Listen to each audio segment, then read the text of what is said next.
Good afternoon, students. Welcome to the another lecture on embedded system design course. If you are new to the channel, subscribe to the channel and also watch other videos of the embedded system design course.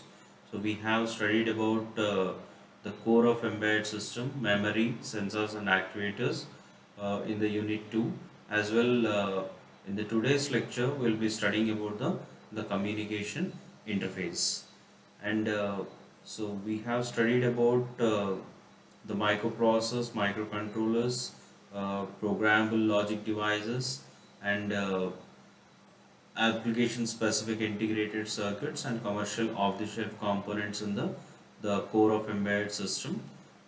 We have a video on that. Just go through that video so that you will get a clear idea of what are the chips which can be used as the system core.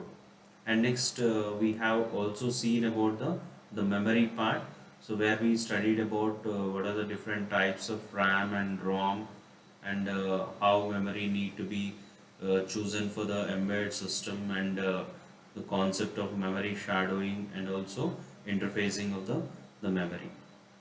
And you have a video also on this. Just go through that video so that you will get a clear idea of the memory. And next we also studied about the sensors and actuators, so where we can send the data from the external world to the processor, that is nothing but core of embedded system, where it gets processed and it will be sending an actuating signal to the output ports, or we can say actuators. So sensors will be sensing the environment or external world, and they will send the signals to the core of embedded system, which will process the data and send the data external signals to the output ports, that is nothing but actuators, so which will do actuation, like an LED can glow, like can rotate a motor. So these are nothing but actuators. So we have a video also on this.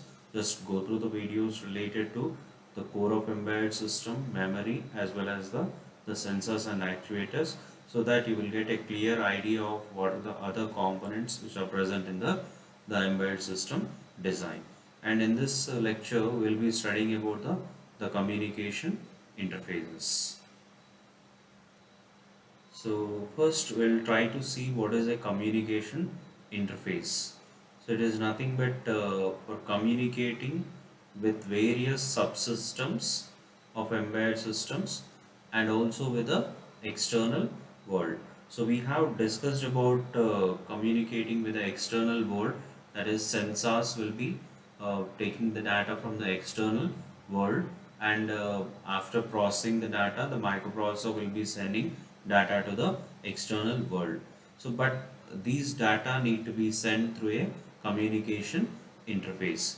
So that also is nothing but comes under the communication interface. Whatever the sensor data sensed by the embedded system, or the signals which are getting to the output device, that is actuators, are communicated or sent through the communication interface. So that means we can say, so it is nothing but the subsystems, the communication between the different subsystems of the embedded system are done through the communication interfaces, as well as it can also communicate with the external world, that is not only with the subsystems.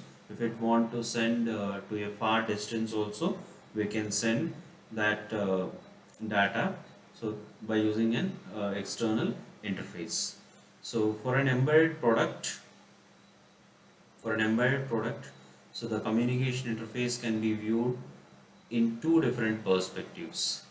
So as we have discussed here, so we can say that it is nothing but communication between different subsystems of the embedded system, as well as communication with the external world, communication between different subsystems and communication with the external world. So that the communication interface in an embedded product can be viewed in two different perspectives. So one is nothing but the device or board level communication interface, which we can say communication between subsystems of an embedded system, or we can also call it as an onboard communication interface, device or board level communication interface, or onboard communication interface.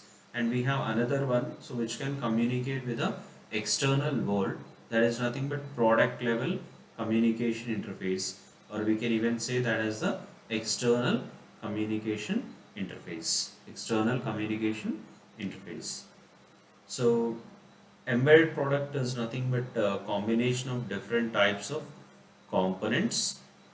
We can say components means it can be chips or different types of devices arranged on some printed circuit board. There will be a board on which we will be embedding different chips and different components on that to produce an embedded product. And see, all these devices or chips need to communicate in a proper way to get the functionality of an embedded product. The communication channel, so which interconnects the various components, so within an embedded product.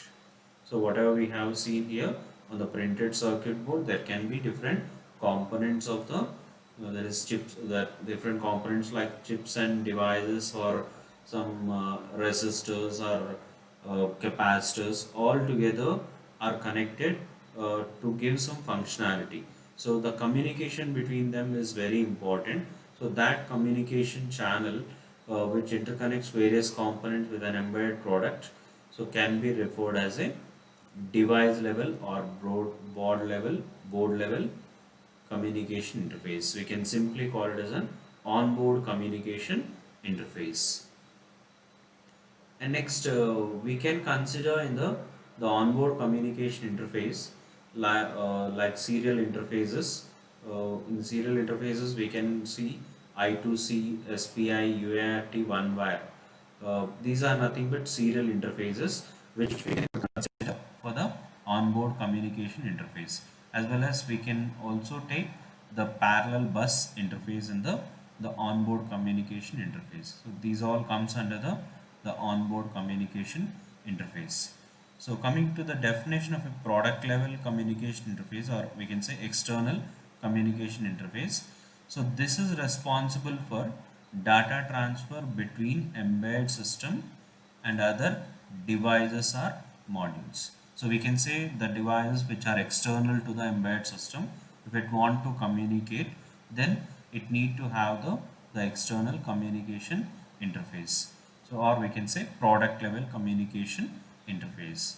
So this external communication interface can be a wired one or wireless one. That means that we can say it's a wired media or wireless media, or we can even have serial as well as the parallel interface also in the external communication interface.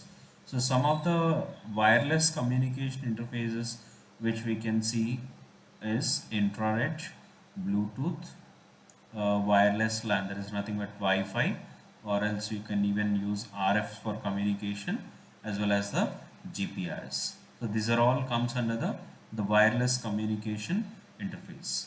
So coming to the wired interface, we can consider RS-232C, RS-422, RS-485. All this comes under the single RS-232 family itself. Next, we can also see the USB, Ethernet, which follows TCP/IP, and IEEE 1394 port or parallel port, or even CF2 slot, SDIO, PCMCIA are nothing but wired interfaces. So these two categories, that is these two categories of examples, belong to the product level, or we can say external communication interfaces. And whatever we have seen in the first line, that is I2C, SPI, UART, one wire parallel bus interface. So all this comes under the onboard communication interface. First, we'll discuss about the onboard communication interfaces. Later, we'll move to the external communication interface. The first onboard communication interface which we have is the I2C. So I2C is nothing but inter-integrated circuit bus. That is nothing but I2C, or we can say I square C, inter-integrated circuit bus, it can be called as I2C or I square C. You need to understand the terms, what are the associated with this protocols, or we can say interfaces. So synchronous, bidirectional, half duplex. You need to remember this term: synchronous, bidirectional, half duplex. So half duplex means only it can communicate in one direction at any point of time. At any given point of time, it can communicate only in one direction. That is called as a half duplex, and it is a two-wire serial interface. So that means it consists of two wires for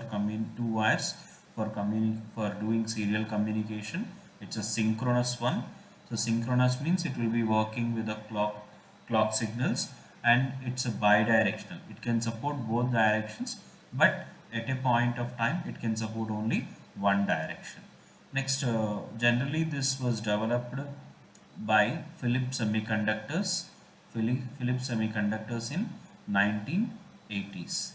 The original intention of this I2C is nothing but to communicate between the microprocessor or microcontroller systems which are used in the uh, television sets. So in the television sets there will be some microprocessor microcontrollers. So for having communication between them, so this I2C protocol was developed in 1980s by Philips Semiconductors. And I2C, as we have discussed in the first point, it is nothing but a two-wire serial interface. So it consists of two lines, that is two bus lines. So one is nothing but serial clock, that can be represented as SCL, and other line we have is the serial data, that is SDA. And serial SCL line, that is serial clock line, is responsible for generating the synchronization clock pulses. So as we have discussed here, it's a synchronous interface, so that the clock pulses are very much necessary for the communication. So this synchronization clock pulses are generated, or we can say generated using this uh, sent using this SCL line. And what are the other line we have is the SDA, so which is responsible for transmitting the serial data across the devices. That means we may use one I2C device or two I2C devices. So we need to say across the I2C device, if we want to send any serial data, so that will be sent using the SDA line. And for all these devices, so the data transmission need to be done according to the clock pulses, and the clock pulses are sent using the SCL line. Next, it is nothing but a shared bus system. As I told, it is not only a single device, it can be multiple I2C devices, so that it uses the common bus. It uses the common bus, so to which many number of I2C devices can be connected. To which many I2C devices can be connected. So devices connected to this I2C bus, I2C bus can act as either a master or a slave. Either it can be a master or slave. There can be different I2C devices. Uh, so whatever the I2C devices are there, they can act as a master or a slave. So master device is the one, so which is responsible for controlling the communication. So it is responsible for controlling the communication. So what it will be doing is it will be initiating or terminating the data transfer, or sending data and generating necessary synchronization clock pulse. This is very very important. Generating synchronization clock pulses. So the generation of clock pulses need to be done only by the master device, not by the slave devices. And master device also will do initiating as well as the terminating data transfer, as well as it can send the data to the other slave device also. So all controlling will be done by the master. So what slaves will do? So slaves will always wait for commands from the master. That means it need to wait what master will command. Okay. and it will respond based on that commands. So upon receiving the commands. So see, master, we have master and slave. Master can be, master or slave can be transmitter or receiver. That means master can act as a transmitter or receiver, or slave can act as a transmitter or receiver. So if master is transmitting, slave will be receiving, and if slave is transmitting, master will be receiving. That means so both of them can be master, transmitter or receiver. So whether it may be a transmitter or receiver, but the synchronization clock pulses should be generated by master device only. The synchronization clock pulses must be generated, whether it may be a transmitter or a receiver, but the synchronization clock pulses should be generated by master only. And I2C also supports the multi-masters on the same bus. So earlier we have seen that there can be master or slave device on the I2C bus. Device which are connected to I2C bus can be a master or slave.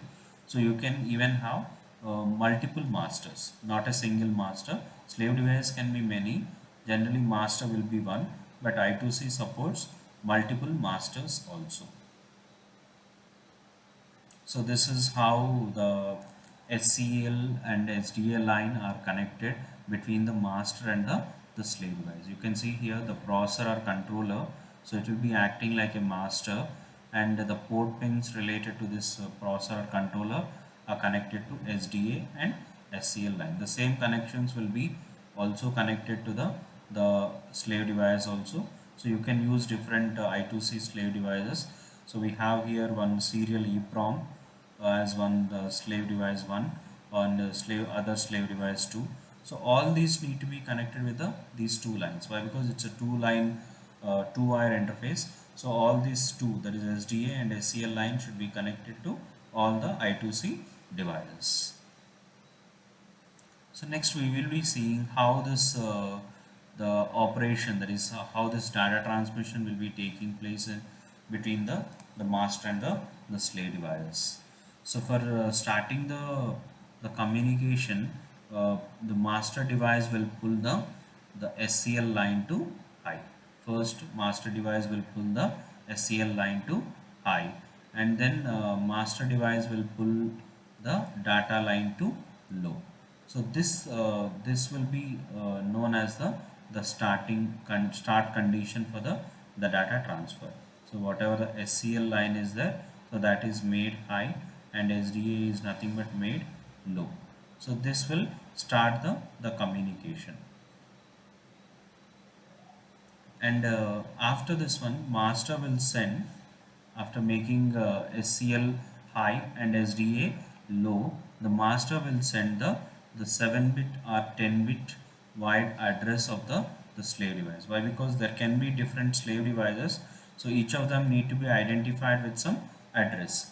So it may be having the slave device may be having a 7-bit or 10-bit address. Okay, so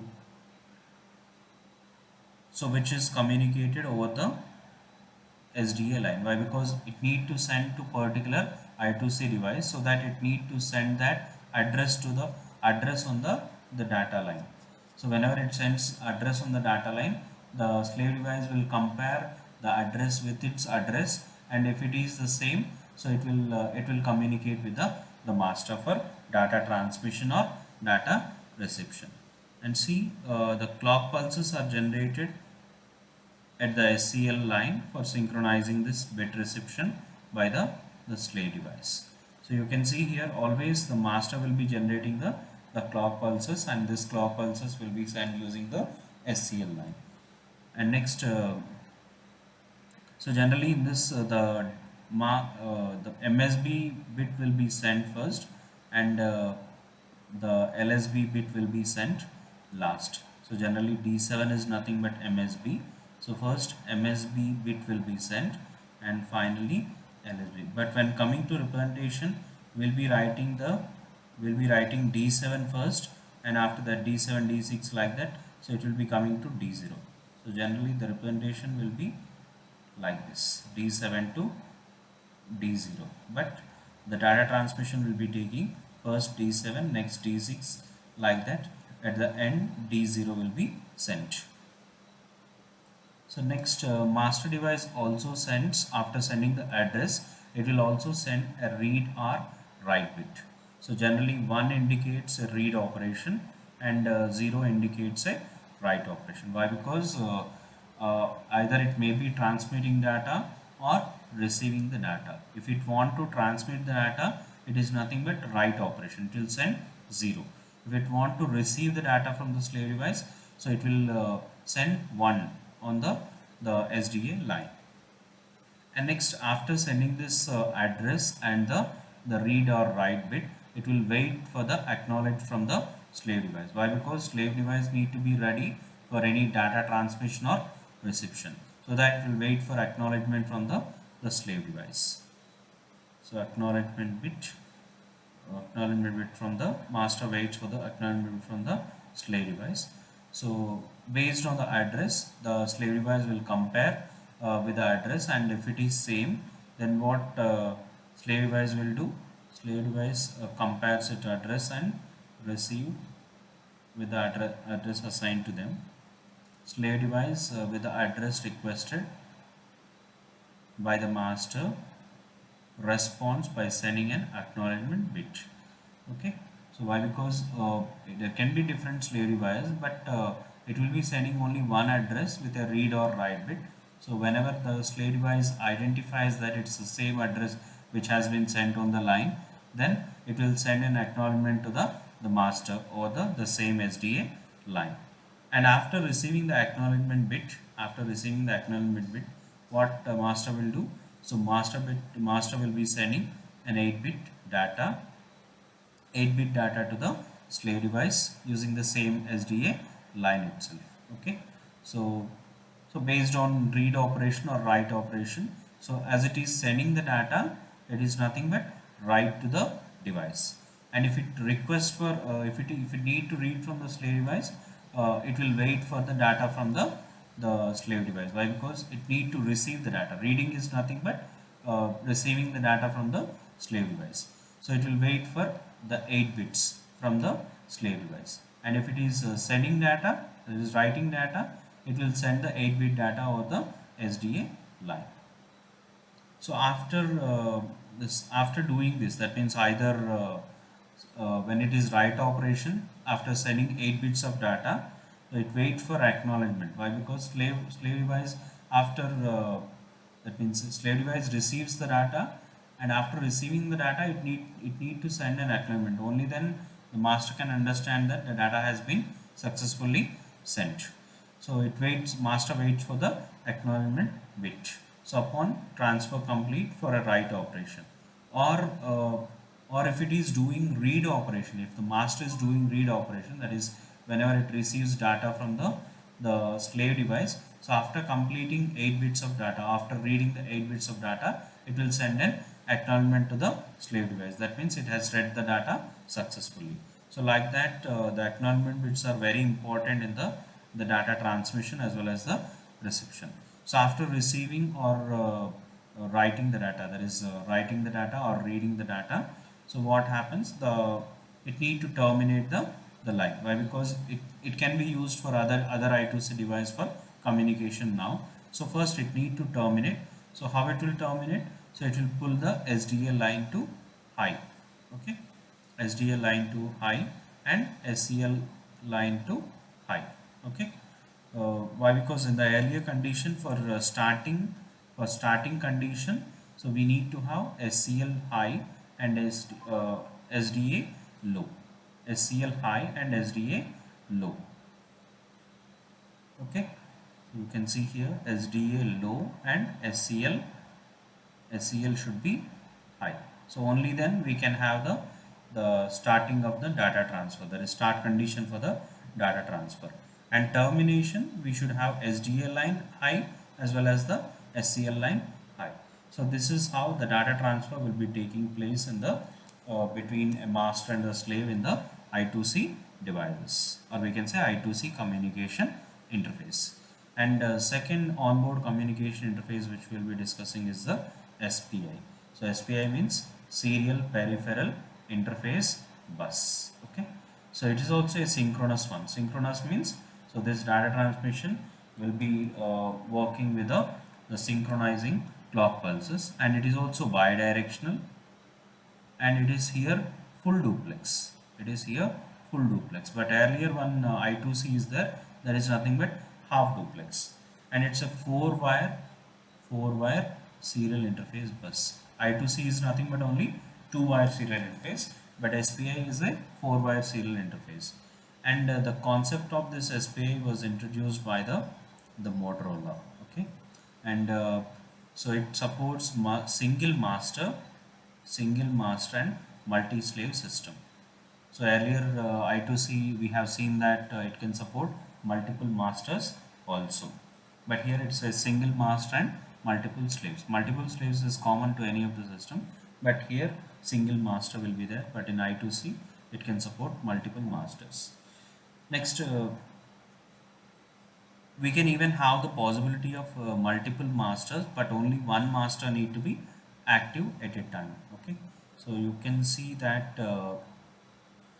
More than one SPI device can be master. More than one SPI device can be master, but only one master can be active at any given point of time.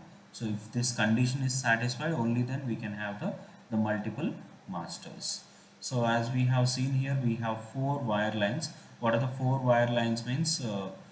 Four signal lines are four wire lines. We have master out slave in, or we can say MOSI, master in slave out, that is MISO, and the serial clock, and slave select.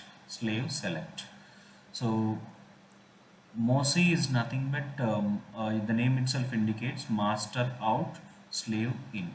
So here the data is sent by the master. Data is sent by the master, that is sending the data out. Master is sending the data out, and slave is taking the data in. Slave is taking the data in. So that is called as a master out slave in, or MOSI. And we can even have other name for this, slave input or slave data in, that is SI or SDI. So next one is nothing but master in slave out. So master is taking data in, and that data is sent from the slave out, that is slave is sending the data out and master is taking the data in, that is nothing but MISO. So MISO, it can even have the other names also, like slave output or slave data output, that is SOR SDO. So as you know, serial clock is necessary for this synchronization of the data, synchronization of the data. So this SCL is used for carrying the clock signals, and SS is nothing but the one which is used for the selection of the slave. So the earlier we have seen, so there will be some address, 7-bit or 10-bit wide address. So that address is used for identifying the slave device. But here the slave SS is used for selecting the uh, particular slave device, and it's an active low signal. Okay, so this is how the SPI will look like. So you can see here the MISO, MOSI, as well as the serial clock. Also we have here SS bar, SS1 bar, SS2 bar. That means for each of the slave device there will be a slave select signal. That means if we give here 0, so if you give SS1 bar 0, that means it will be selecting slave device 1. If we select this as 0, active, as it's an active low signal, we send 0 here, then slave 2 will be active. Like that we for the number of slave devices which we are using, so that many slave select signals will be there. And next we'll be seeing here what are the other things related to SPI. So master device is nothing but one, so which is responsible for generating the clock signal. This also we have seen in the I2C, whatever may be the transmitter or receiver, but the master device has to generate the clock signals. And master device selects the required slave device by asserting the corresponding slave device select signal low. As I told earlier here, SS is nothing but an active low signal. So if we want to select any of the slave device, so that signal line will be sent 0. If you are sending 0 to this line, the slave 1 will be selected. Or if you are sending 0 to this slave 2, then slave 2 will be selected. So that way we can select any of the slave device. And so MISO for all, that is MISO is nothing but master in, slave out, that is data outline. So master in, slave out of all devices. So when not selected, it floats at the high impedance stage. So that means whenever there is no data transfer from the, there is a master, that is master is not taking any data in from the slave device, so then these lines will be in the floating state. And next, this data transmission through SPI bus is fully configurable, but how can we configure this? Means by using some certain set of registers for holding this configurations. So as we are saying, it is fully configurable. So this is done through the some set of the register. The registers which we have is the serial peripheral control register. This is the one important one, serial peripheral control register. So what this configuration, what is the configuration is holding is, so it can hold parameters like master slave selection for the device. So as we have seen, it can have multiple slave devices, but it can even have the multiple masters also, but only one master can be active at a time. So that so the selection of the master or slave can be done by using this SPCR, we can say serial peripheral control register, as well as the baud rate selection for communication.